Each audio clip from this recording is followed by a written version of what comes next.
So people have tried to tease this out with indifferent success. So we found that almost half of the patients in this study, that's half of 110, had a personality disorder by the SCID-2, that's as good an instrument as there is, on entry into the study. And we then repeated the SCID-2 after 14 weeks of treating an axis 1 disorder, right? We weren't treating character, we were treating PTSD. So let me ask you, should personality disorders change in 14 weeks under any circumstances, and particularly if you're not trying to treat them? Does it go away?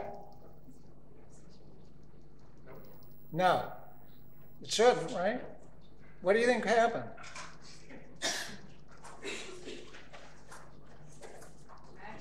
Magic.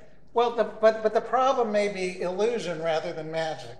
And if you have chronic PTSD, it may look like your personality disordered, right? You're going to be kind of paranoid. If you think about chronically depressed patients or even acutely depressed patients, how do they function interpersonally? If they are lucky enough to be in a relationship, they don't want to lose it, and they don't feel worthy of being in a relationship, so they're very subservient and obedient and do things to try to keep the other person happy, and they don't make any demands, and we call that what? On axis 2, what would you call that? Cluster C. Dependent personality disorder, right? And if you're not, so if you're lucky enough to be in a relationship, you have dependent personality disorder. If you're not lucky enough to be in a relationship and you'd really like to be, but you don't feel worthy of it and you're much too anxious to get close to anybody, what do we call that? Avoidant, right. So if you have depression for any length of time, you are likely to look like you have a cluster C personality disorder. And if you look at people with PTSD, you are likely to look paranoid or obsessive compulsive or avoidant or borderline. So what happened is in 14 weeks, 43% of the 50% of patients who had a personality disorder no longer had it. And we didn't, this isn't slipping down from 5 criteria to 4, because you need 4 or 5, depending on the personality disorder criteria to meet the diagnosis. We were much more conservative and said, you still have 2 of the symptoms. And even so. So seeming personality traits went away. And this was true across treatments if you got better. So this is an argument against putting personality disorders first. You want to pay attention to seeming personality traits. If somebody is paranoid, you want to make sure to tell them there's nothing up your sleeve, right? You're not hiding anything from them. And you want to respect the pathology of the patient and adjust accordingly as a therapist. But you shouldn't necessarily believe that they have a personality disorder. It's much more pragmatic to treat axis 1 and see what's left. And some of these patients will have personality disorders and may need treatment for that. But you want to wait to clear up the easier disorders first. Right? Makes sense.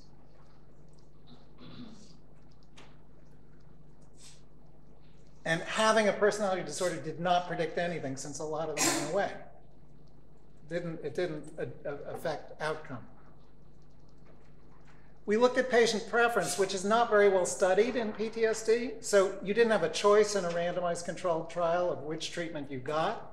But nonetheless, at the point of being randomized to one treatment or another, we said to the patients, these are the treatments, this is how they work, this is the evidence supporting them. So prolonged exposure is a ton of evidence. IPT is very little. And prolonged exposure, you do this, including exposure. And IPT is, you don't have to do exposure. So we asked them about their likes and dislikes, even though they didn't have a choice. And this is what we found. If you got, even though prolonged exposure is the gold standard, an equal number of people liked and wanted and didn't want it. And IPT, even though it's the new kid on the block and nobody really knows if it worked, people said, oh, no exposure, we'll take that one. You know, that's what I want. Up till this study, no one had ever really done this with actual patients. So there are a lot of analog studies, which means some psychology professor asked their students for extra credit. You know, you want an A? Pretend you are a patient, and this is what PTSD looks like. And if you had PTSD and you had a choice of treatments, what would you pick? And all the students say, of course, having read the literature, prolonged exposure for me, please. But they don't actually have to do it, and they don't actually have PTSD. So this is what's called an analog study, and it doesn't mean very much.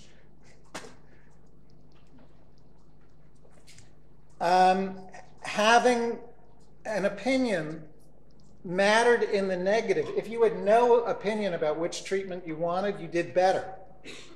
So these are the patients, we didn't expect to find this, but this says if you're really desperate for treatment, you'll take anything.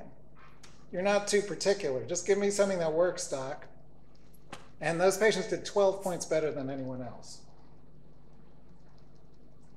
So it's better to have no opinion or to get what you wanted. That's not a surprise, right? And not surprisingly, if you had comorbid major depression, again, that's half the patients. So they had PTSD plus they had major depression. And if you got what you didn't want, you did worse. But think about that clinically. You know, here you are bedraggled and depressed, and they say, well, we're not going to give you a choice, but if you had a choice, what would you like or what would you not like? And then you get what you don't like, and you say, well, of course, that's my fate in life, right? It's a confirmation of your depressive thinking. So they did worse. So it's better to have no opinion or to not get what you don't want. We looked at trauma type. This is interesting. And we thought, we knew we didn't have enough, since everyone had an interpersonal trauma, basically, we couldn't compare interpersonal to impersonal. We just didn't have power to find any difference. But we thought, you know, sexual trauma, here's something that IPT really should address better than the other therapies. It's all about how do you get along with other people. And as traumas go, sexual trauma is the really interpersonal one, right? I mean, physical trauma is bad, but sexual trauma is, you can't get much more bad than that. So we thought maybe there would be some advantage for IPT. And that's what we found. Initially, it didn't matter what kind of trauma you had as far as severity went. You still got, we had very traumatized people all around. But if you had sexual trauma, you did better than in IPT than in either of the other two treatments. So again, this needs to be replicated. And we just got funding after, I don't know how many years of waiting, to do a military sexual trauma treatment comparing IPT to prolonged exposure again. So we're going to find out. Okay. We had a fragmentary neuroanatomy, neuroimaging study. Unfortunately, just structural data, not fMRI, although we had grand plans. And we had hoped to repeat scans pre and post-treatment, and we didn't have enough post-treatment scans to find anything. And I don't know a whole lot about neuroanatomy. There are experts in this audience who should be up here talking. But it's not me. But what we ended up doing is looking at the anterior hippocampus, which is the limbic end, the emotional end of the hippocampus. And we thought maybe IPT will have something to do with that. And maybe the size of your anterior hippocampus will predict outcome in IPT. Wouldn't that be nice? Isn't that too perfect if that's the case? And it sort of was.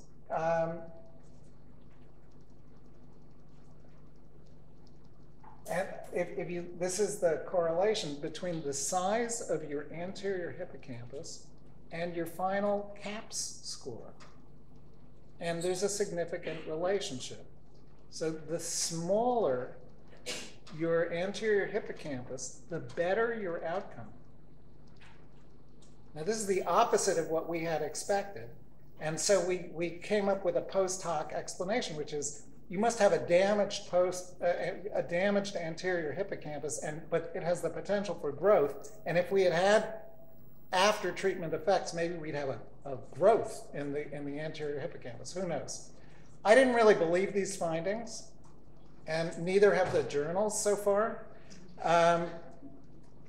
But my wife did a parallel study for panic disorder with the same neuroimager and has the same fragmentary data. He had trouble getting people to do his scans.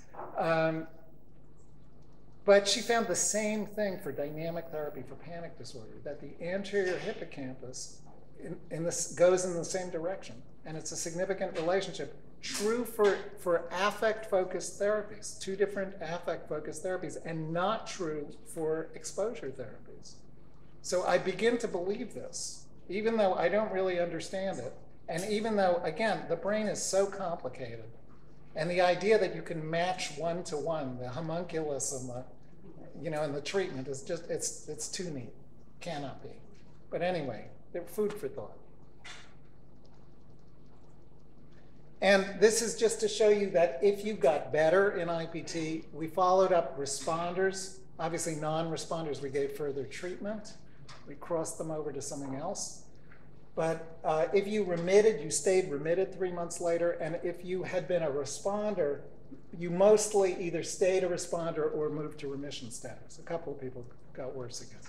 But mostly, the results were stable, which is what you expect in PTSD, unless you're re-traumatized.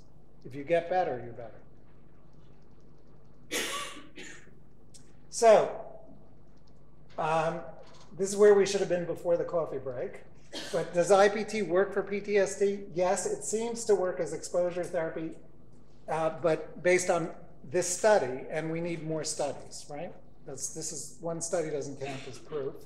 But largely on the basis of the study, IPT is now in the new Department of Defense treatment recommendations in the US. So some people are taking it seriously. What predicts IPT outcome? This summarizes everything I've covered. Comorbid major depression seems not to be an impediment to IPT, but to be an impediment to exposure.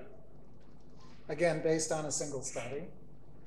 And getting the kind of treatment you want seems to have some importance. And who knows about the hippocampus? And does it have lasting benefits? It seems to for at least a few months. That's all we know. So how is this working? If we're not doing exposure, and we really didn't think we were doing exposure, then what's going on here? And you can point to a couple of things. We're clearly, it has to be helpful to take people who aren't feeling anything and to help them to feel things again. There's something basically important in that, whether or not symptoms were getting better. But that may be one important route to getting symptoms better. And then using the emotions to reassert control over your environment, but also maybe something about attachment. And IPT focuses on attachment. If you look at the literature, which was initially reviewed by Josh Lipsetz, attachment has always been there with IPT, going back to the work by John Bowlby. And maybe in some fundamental way, this has to do with repairing attachment. So rather than thinking about exposure and fear extinction, which is one useful model for treating PTSD, this is an alternative model.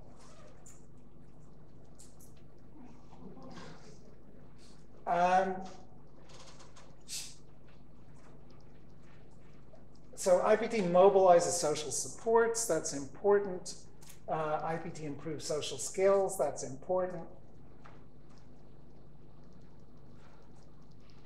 If something awful happens to you, what do you do?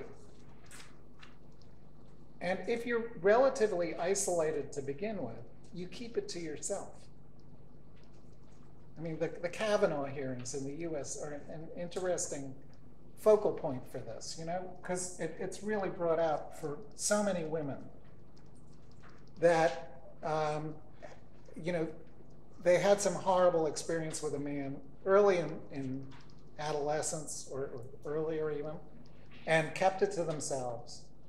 Or even worse, they told their family, and their family says, no, that didn't happen. They're discounting your feelings. Negative social support, or social unsupport. And so you keep it to yourself, and you have this horrible secret. And you feel lousy about it. And it's always there. And it's amazing how this public hearing brought it to the surface for millions and millions of people in the US. On the other hand, if the healthy response would be to tell people, I've been through something terrible, and you process the trauma with other people. But that takes a certain confidence in your social environment, right? And this takes us back to Bowlby and the idea of secure attachment. So according to John Bowlby, and it's a lovely model, when you're a little child and you're starting to walk around age 1, right? You start toddling away from your mother, and you get nervous, and you look back, and your mother says, good walking. You're doing such a good job. Look at you walking. And the kid gets a little nervous and comes back, and the mother says, aren't you wonderful? You are a really good walker. And the kid goes a little farther away the next time and looks back and gets nervous and goes back to refuel and so forth, and learns separation and individuation, but also learns the world's fundamentally a safe place. I can always go back to mommy, and she'll support me. And if you grow up with that model, and would that we all did, right? That's called secure attachment. And what you fundamentally come away with is a sense of the world as a safe place and people as safe to relate to. And so you're likely to build a strong social network and a large social network. And in a crisis, you would feel reasonably comfortable calling up your family or your friends and saying, I just had the worst day of my life. And if you can do that, you will process the trauma. And it still sucks, but life goes on, right? And that's an end to it. If you, on the other hand, have a caretaker who is not so wonderful, and when you wander away, they say, where are you going? You get back here. You don't feel so supported. Or if you have a parent who's completely stoned and doesn't know whether you're coming or going, you don't get that kind of reinforcement and sense of the world being such a safe and comforting place. And you grow up with insecure attachment. And you are then likely to be less comfortable branching out to other people. And you are going to have a more fragmentary social network. And in crisis, you have fewer people to turn to, and you're much less comfortable turning to them, right? Does that make sense? So this is the model I would think about in using IPT to treat PTSD, and it makes a lot of human sense to me. Why do you object using it in the therapy relationship? Why don't you think that's the best way to? Because that's a different treatment. That's a psychodynamic treatment. And like my wife is starting a study right now to see, does a dynamic treatment work for PTSD? But fundamentally, we do not know. And the history of IPT for 40 years has been that doing an affect-focused treatment, not focusing on the therapeutic relationship, works. The counter argument would be, and by the way, I'm not against it. I got analyzed for 4 years, and I have been a therapist in my wife's psychodynamic studies. I've been the token non-analyst. And I got my patients better. And I did interpret the transference, although it was an effort. But the counter argument would be that if you address the therapeutic relationship, you risk causing a rupture in the alliance. You risk causing a rupture in the therapeutic alliance. And that can disrupt the treatment. So if you have a patient who's very mistrustful and you say, you know, I feel like you're talking to me the way you feel about your father. Nobody does it anymore. That's not true. Lots of people do that. Maybe in America. Actually, my understanding is that psychoanalysis is considerably stronger in Israel than it is in America. But in any case, it's a theoretical argument. Do the study and find out, does it work? Because if it does, I'm all for it. But to do it based on theory is dicey. That's why we do these studies. But on the other hand, the therapist doing the treatment is showing up as a supportive, safe. Yes, that's right. That in of itself is repair. That is correct. You are implicitly being a good maternal object. That is right. And that is the role of the IPT therapist, to be a supportive facilitator and a caring connection. And that's repair. I don't have any problem with that, but we don't interpret that. And in fact, we don't want to focus on the importance of the therapist, because it's a brief therapy. It's going to be over in 14 weeks in all likelihood. And the goal is not to say, I'm an important person in your life, which is fundamentally what you do in an analytic treatment. And it has its benefits and it has its drawbacks. One of the drawbacks is disentangling that in the termination, which is very complicated. In IPT, you're just helping out. You're like a helpful coach. Like in the studies on resilience, right? We're not going to get into this. We don't have time. But yes, you're doing something important as a therapist. There is no question. And on the other hand, you don't want to make a point of it. What you want to emphasize is the patient's agency, not your agency. These are patients who are very passive and helpless feeling. And your job is to make them feel strong and capable of doing things without you. So you don't emphasize the therapist role. And that's also an argument against focusing on the transference or the relationship.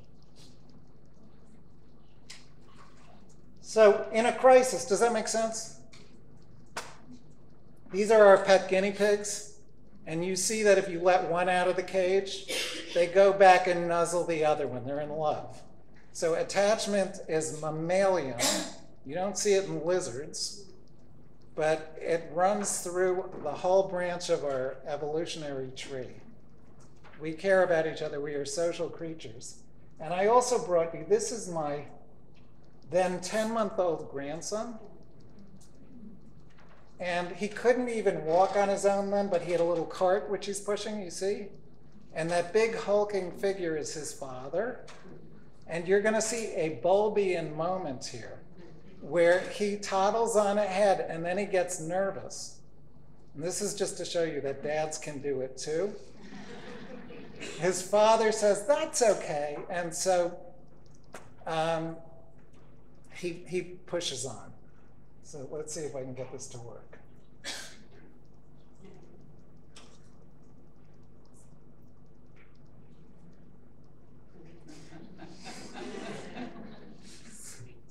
Secure attachment. Okay, so there shouldn't be only one road to Rome, right? And they need not all be called exposure. And this is just to show you, this is a big study. There are a lot of people involved. I don't want to take all the credit for this. This took a lot of work and a lot of money and a lot of effort and a lot of patience. And I'm just here to tell you the results.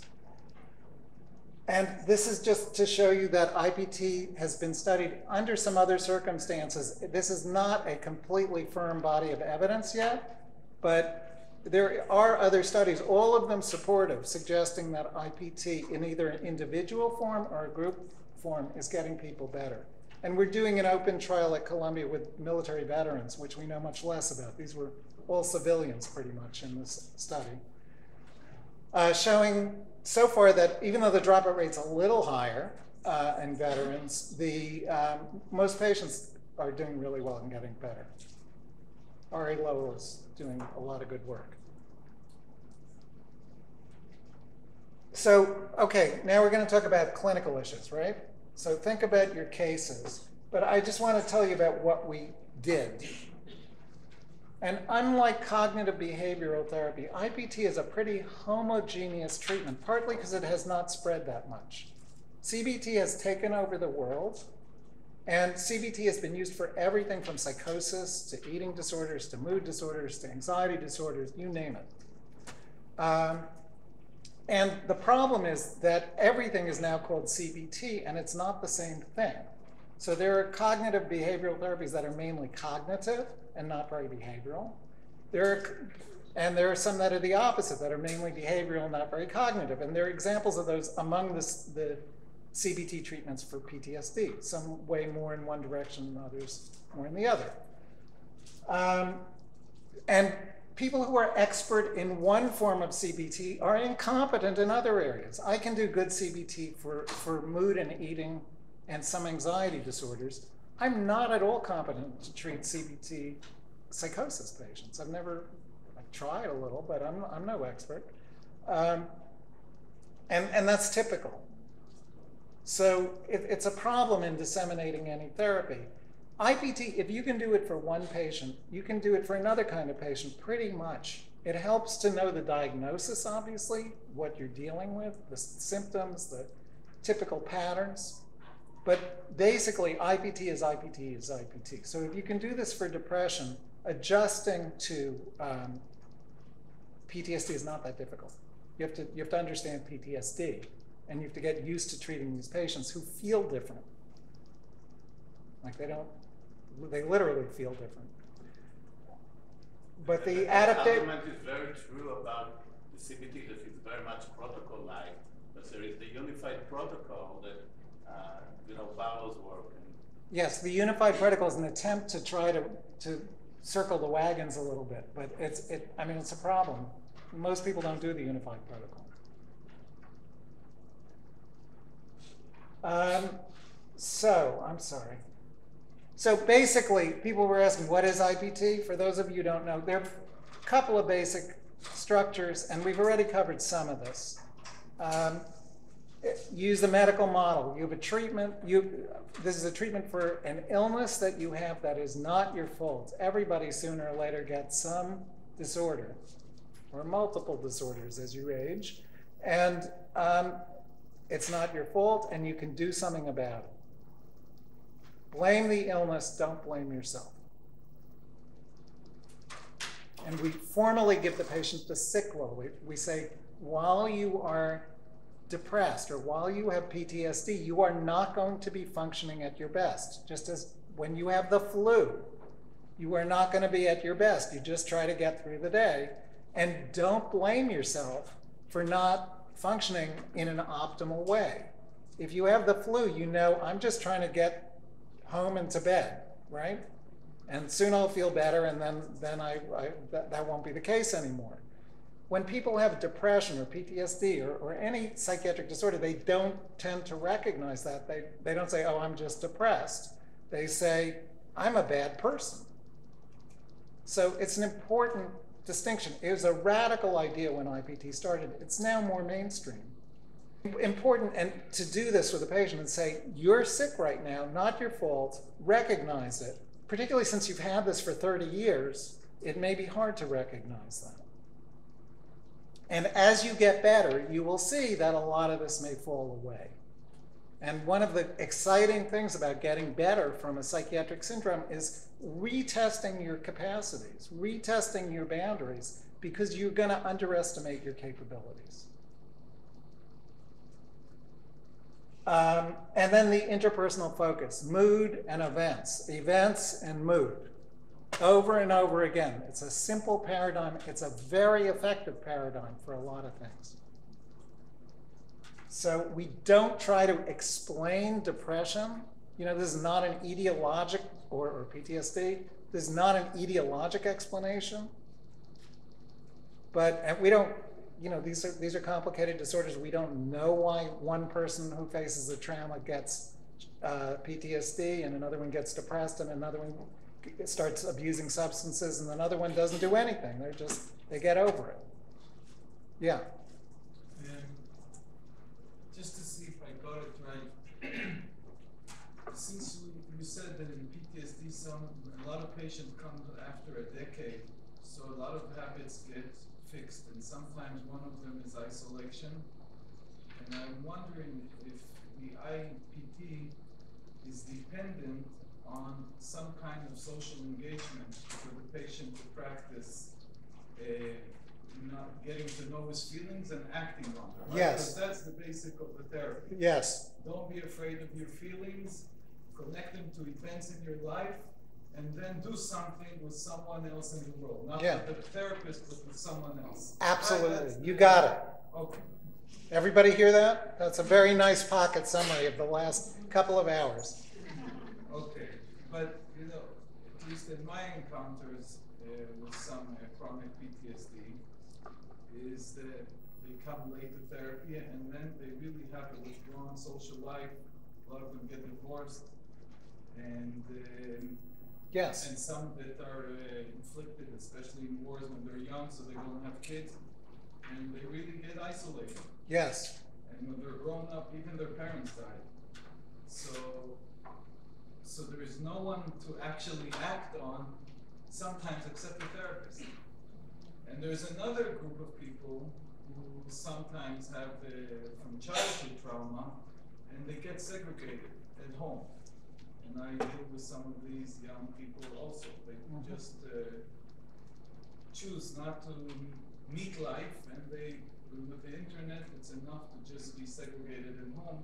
Sometimes they don't have. It's not enough. It's not enough, but this is what happens. I'm saying yes. In 14 sessions, to get someone, to find someone to interact with, because that's what I'm just wondering, how can that work for people who are so isolated for years in 14 sessions? That's the paradox. Did everyone hear this?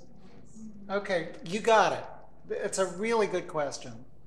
And it's so good that we're going to take a slight digression, because not for the first time today. But yeah, absolutely. And you are accurately describing the way a lot of patients perceive this. You expect me to do what? After living like a hermit for the last 20 years, you think I'm going to go out and socialize like a social butterfly? That's right. That's the paradox. And the amazing thing is, it happens. So you want to address that expectation. And look, one thing to do is to say, you don't have to be a social butterfly. You know, if you're anxious, no one's asking you to be the life of the party. But the isolation is a function of having been traumatized. People who have PTSD withdraw because, understandably, they don't know whom to trust and whom not to trust. And often when they have tried to approach somebody, they've been badly treated. And you know, there's an unfortunate pattern of re-victimization that if you're traumatized, it's like you get a bullseye on your head, and predators can read it, and you don't really know how to defend yourself either, because you either think anger is dangerous, or you know, you're too frightened to respond, or you say, here we go again, and you go through it again. And so people get re-victimized, and it's a negative reinforcement to any kind of socialization. So you want to deal with all that. But also, you know, what happens is, if you are unlucky enough to get traumatized when you're young, your expectation is, if I can't trust my family, you know, if my parent has been sodomizing me, Whom can I trust? That's an understandable confusion. And yet, in fact, realistically, the rest of the world is far safer than your parent who is aberrant, right? So you've got to find a way, and it's an art. You're not assigning homework. But what we say to patients is, you know what, this is a great time to take risks. I encourage you to live dangerously. Not really dangerously, you know, don't walk out in traffic, don't put a gun to your head, but I encourage you to live socially dangerously. Take the kind of risk that's worth taking. And if it goes well, that's wonderful. And if it doesn't go well, we can discuss what went wrong, and you'll learn something, and that's wonderful. This is a great time to take chances.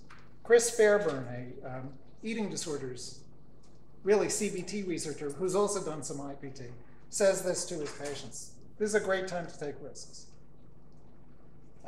So this is what we say to patients, and they do. They often do in their own way.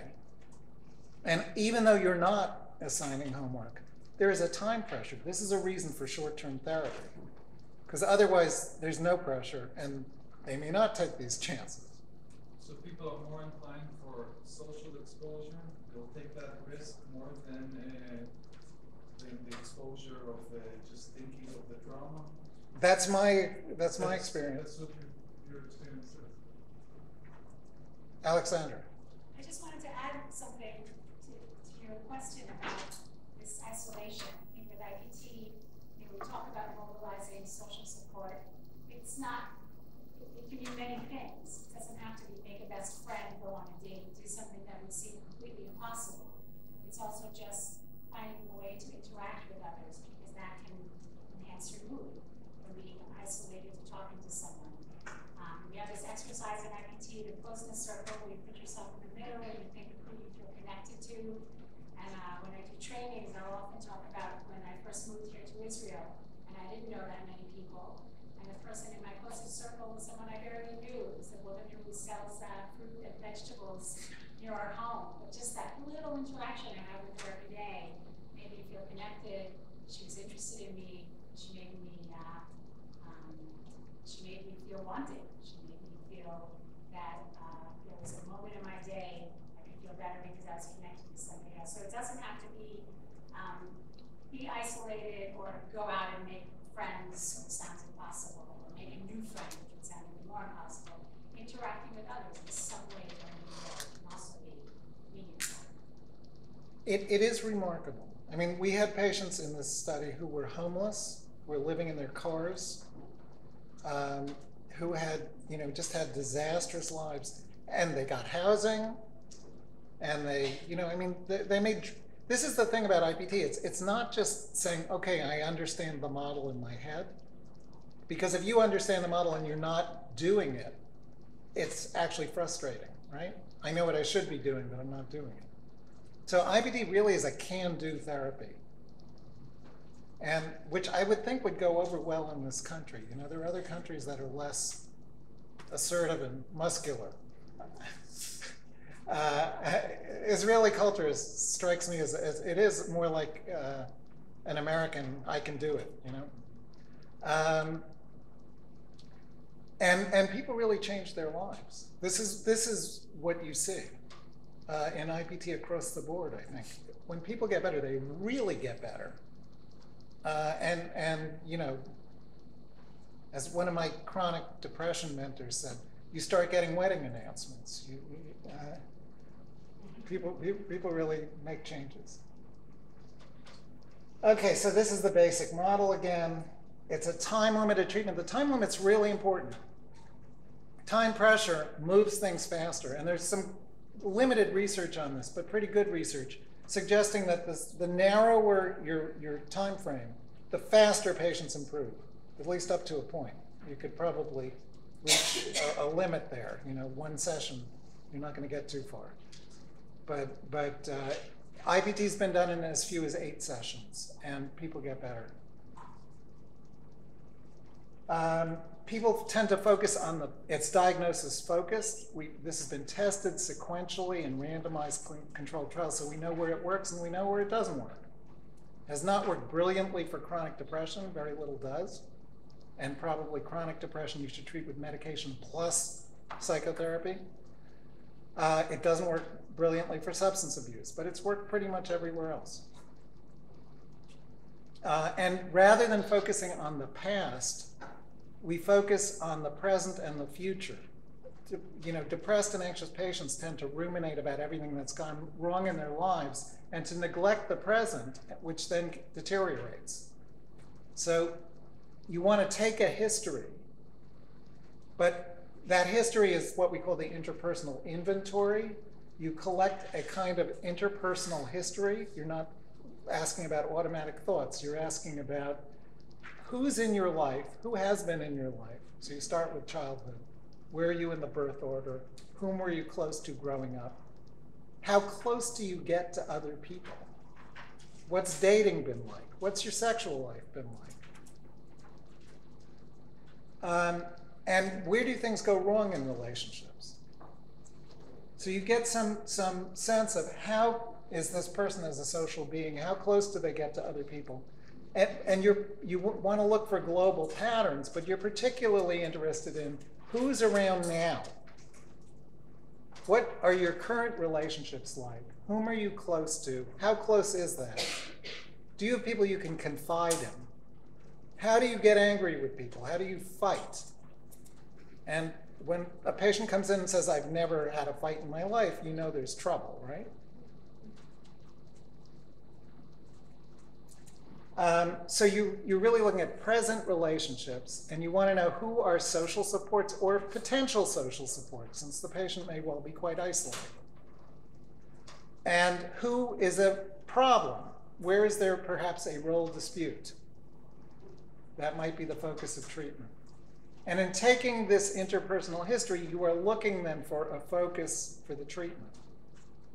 So after 1 or 2 or 3 sessions, however quickly you can manage it, since there is a time pressure, and some patients will give you a nice pocket, concise history, and others are more rambling and disorganized, and it's going to take longer to get things together.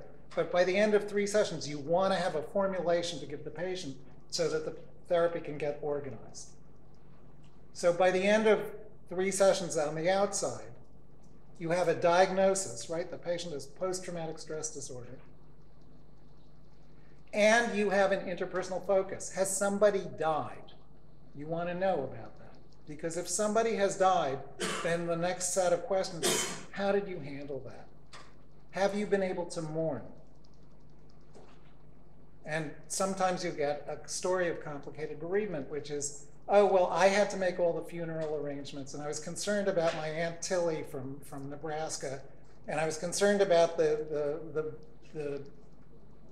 buffet at the Shiva, and I was, and I was so busy doing things. No, I guess I didn't really mourn very much. But other people's needs came first. So that's dealing with the past. That is dealing, hopefully, with the recent past. And look, complicated bereavement is not the focus of most of the cases we've treated. And complicated bereavement for PTSD is not like depression.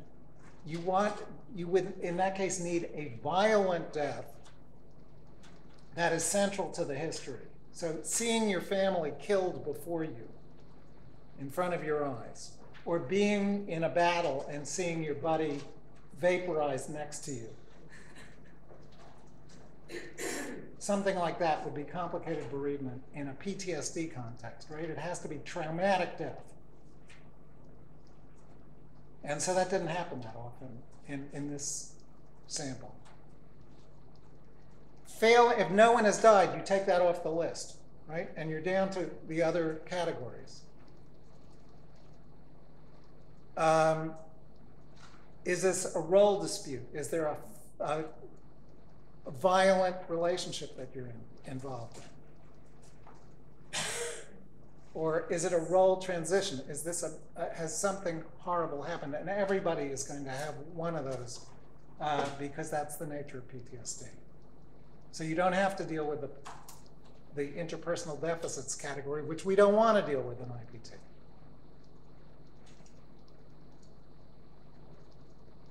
IPT. The importance of tolerating affect. This is an issue. This is particularly for the graduate students here. I mean, hopefully this is a big part of your curriculum, but I think this tends to get lost in too many training programs. That you're doing a lot of book learning, you're learning a lot of theory, and it's possible to learn the mechanics of a therapy without getting the music of a good therapy, which has to do with, usually with feeling on one level or another. If you've ever seen Tim Beck, and there are tapes of him doing therapy with patients, he's doing CBT, but it's no kind of mechanical, grinded out CBT. It's a lovely engagement of a patient. And along the way, as he's developed a relationship with the patient, he says, so what thoughts were you having at that point? But it's not, let's map out your automatic thoughts on a chart, you know? I mean, there's a big difference. And when you're working with a patient, if things feel dry and abstract, it's not a good therapy. It doesn't matter what kind of therapy you're doing. There should be some tension in the room. There should be some feeling that you have, which tells you something about the therapy and where it's going. You have to be prepared to tolerate strong affect and to model that for your patients. Because what we're telling them is, feelings are powerful, but they're not dangerous. And I can't tell you how many times I've supervised a resident, and the resident gets the patient to talk about mourning a death. And there's a patient who has been too busy doing the funeral arrangements to deal with the death, and they burst into tears. And you say, aha, we're getting somewhere, right? And the therapist panics, novice therapist, and says, so how tall was your mother? What was her shoe size? You know, anything to change the subject. And it's a failure of an understandable kind, but it's a counter demonstration of what you're trying to demonstrate to the patient. It says, that's too upsetting to talk about. Let me change the subject. So what you really want to do, I think in any good therapy, certainly in interpersonal therapy, is that when you can get the patient to feel something strong, you shut up. And you sit there and you see what happens. And it's hard. And sometimes the patient's even mad at you, and that's okay. So you sit there and you listen, and you process it in a real life way with the patient. And you don't interrupt. And that is a signal demonstration that feelings are not that dangerous. You can sit in a room with strong feelings. And if the patient can do that, they are better, and things are going to go really well. They decompress. And there will be sessions, if you let that happen, where you are exhausted at the end and the patient is exhausted at the end, but you both feel good. That's a good session. And you should tape your sessions. Because we just had a long discussion about this yesterday. How many of you tape your sessions? I see one hand. Okay, that's not very good. You should tape your sessions. You get the patient's permission, but you listen to them. You tape the session and then listen to it and hear what happened. This is much better than taking process notes. You should not take process notes during the session. Never do that. Because if you're doing that, the patient is saying, he thinks that's worth writing down. He doesn't think that's worth writing down. You are not making eye contact. You're looking at your tablet or your pad or whatever. And that's not a good session. Tape the session. That way you have better than notes. You have the whole session. And you can actually review what actually happened, not your selective memory of what happened if you took notes afterwards, and not your deformed session if you took notes during the session. And you learn a lot. It is humbling. Video is even better, or even worse, than audio tape. But videotape, you say, oh, I was scratching my head the whole time, you know? Or I have this nervous tick with my leg. I have to do something about that. You learn a lot, and it's very instructive. So if none of you has ever done that, or only one, you got to do it. You get the patient's permission. It's not a big deal. We don't find that patients usually have problems with it. It's the therapists who have problems with it. And it's the best educational tool we have. Standard practice for IPT training. Okay. You do that while you train people, or you do that also as a system? We do that for training. Oh. But you know what? There would be no harm in doing it after training. Or do you get the time? It doesn't take more time. No, that's what you You know, we certainly do it in training, and we certainly do it in research studies, and it's very instructive. Okay. This is also, again, for the students here, you know, patients are very primitive about their feelings. You may have lots of assumptions about affect, about emotion that patients don't follow. So a lot of people think like anger is a bad thing. If you grow up Catholic, anger is a sin. If you grow up in certain family systems, like in Spain and Italy, there's a sense of family where you are careful about saying the wrong thing because it could cause a rupture in the family, which would be irreparable. So you may have strong feelings, but you keep them to yourself. Or you find a very culturally appropriate, muted way of saying it. And so, you know, people have a range of complex feelings, but they don't always seem aware of it. Or because they have a psychiatric disorder, they are fearful of this. And they see negative affect in particular as being bad. Anxiety, sadness, anger. And yet they're essential signposts of how we interact with other people. It's important to know that. It's important to know that you can have more than one feeling. I don't know how many mothers I've treated with postpartum depression who say, I'm such a bad mother. You know, I really sometimes want to kill my baby. So you say, oh, really? What are you talking about? Well, you know, it's 4 in the morning. I've been up all night. I have a colicky baby. And I want to throw her out the window. What a terrible mother I am. Is that being a terrible mother? I said, have you thrown the baby out the window? No, of course not. So having the feeling is not bad, right? That's natural frustration at a certain point when you're sleep deprived and your baby is not responding to diaper changes and feedings and walking around the room and music and everything. You run out of options, right? And the baby's still shrieking and they're only teething or you know, colicky or something. But it's really frustrating, and of course you're angry. That's normal. All mothers feel that. All fathers feel that. That's fine. Just don't throw the baby out the window and everything's fine. But to have a range of feelings is okay. It's being human, right? So you want to normalize this for patients because they don't always get it. And they think their negative affect is a sign of what a bad person they are. How can I hate my mother, who beat me with with wire hangers? What a bad person I am to hate my own mother. So it's possible to, of course you feel that way. It's possible to love and hate somebody at the same time.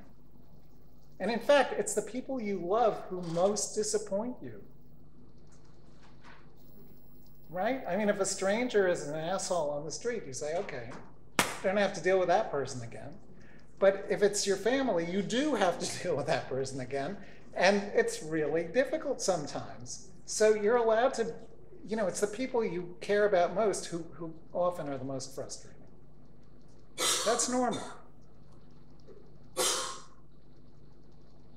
And it's good for some patients to hear that. So PTSD, Graham Greene, you know, there's some writers who've really written wonderful books about PTSD. And there's some wonderful movies about PTSD. One of the things which danger does to you after a time is, well, to kill emotion. I don't think I shall ever feel anything again except fear. None of us can hate anymore or love. That's from The Confidential Agent, which is a book about PTSD. And not the only one he wrote. So patients are numb and affectless, and affect is the key to safety and trust. And negative emotions are not bad, but useful. And again, this is the basis of IPT. How have things been since we last met? Depressed patients will give you feelings or events. PTSD patients will inevitably say, if they say anything, it's something happened. They will give you the event. And you then pull for affect. So how did you feel when that happened?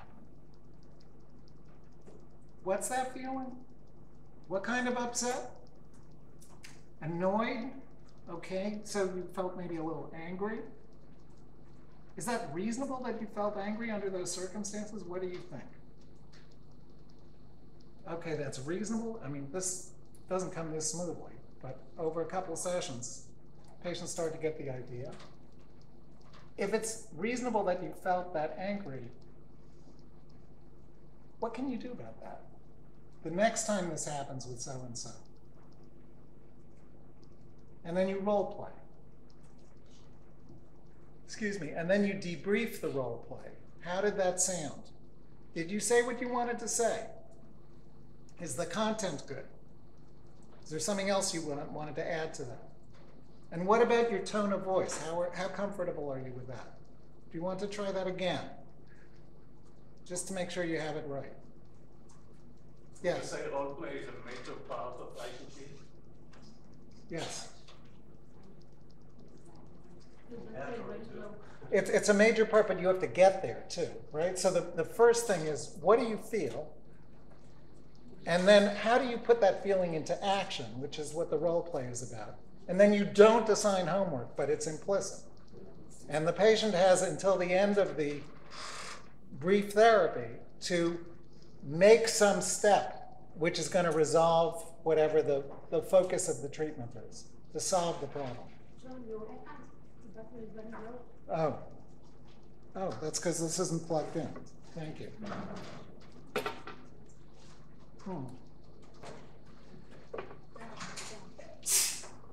Okay, sorry. So yeah, so I had a number of instances of trying to work in an IPT model with people that, let's say, are experiencing anxiety symptoms, and then they'll talk about, you know, say the events of relief being very, very upset with themselves because the only event they can think of is an exacerbation of their anxiety symptoms. They only went outside to the park and already I was so anxious. Here, you know, we're talking about increased exposure to people or whatever it is, interaction with people, and look what happened. So well, what happened exactly? Because going out to the park, great, but that's still kind of non-specific, right? So whom did you see at the park? What happened in interacting? Okay, so like a specific example that I'm thinking about, it wasn't the park, but it was, I'm working in an inpatient setting, so this woman went for a visit back to her, trying to wean her out of the hospital setting, so like one of the visits when she went back to her building, being in the elevator was so overwhelming. She didn't see anybody. It wasn't like she interacted with anybody, which I can't believe it. What a setback. I was so anxious just coming into the building. Okay, well, look, I mean, there are a couple things there. One is a certain amount of anxiety is expectable under certain circumstances, right? Anxiety is two things. Anxiety can be a signal or it can be a symptom. So if you are walking down the street and a car is coming at you, you should be anxious, right? You need a fight and flight response to get out of the way so that you survive. That's adaptive. And on the other hand, if you're anxious and no car is coming at you, that's a symptom. So if somebody is planning to leave the hospital and go home, they probably have a range of feelings about that. They may be delighted to get out of the hospital, and they may be fearful at getting out of the hospital and having to function in the real world again, right? And going home may be a sign of that. So on the one hand, great that you're thinking about getting out of the hospital, and on the other hand, it's kind of scary, isn't it? So that isn't an interpersonal encounter, but that is a kind of role transition, yes? From being an inpatient to not. And that does bring up anxieties, and it should, and that's not altogether bad. And getting healthy does not mean you'll never be anxious again. This is always an issue with anxiety patients. Getting healthy means you'll be only healthily anxious. And that's uncomfortable, but it's useful, right? You should know that going home brings different pressures and responsibilities. And one way you know that is you get more anxious. So now you're talking about thinking about anxiety as a signal, right? Now, Sometimes it's one, sometimes the other, and sometimes it's both. So this is an anxious person. They're going home. On the one hand, anyone would feel some anxiety going home. Only in the movies do people go through these things with no hint of anxiety. And on the other hand, the anxiety may have been excessive because this is somebody with PTSD or whatever. So it may be some combination. But what I would hope you could get to there is, what's it going to be like going home? Okay, let's say it was a situation where you see anxiety more as the symptom as opposed to the signal, and would you approach it differently?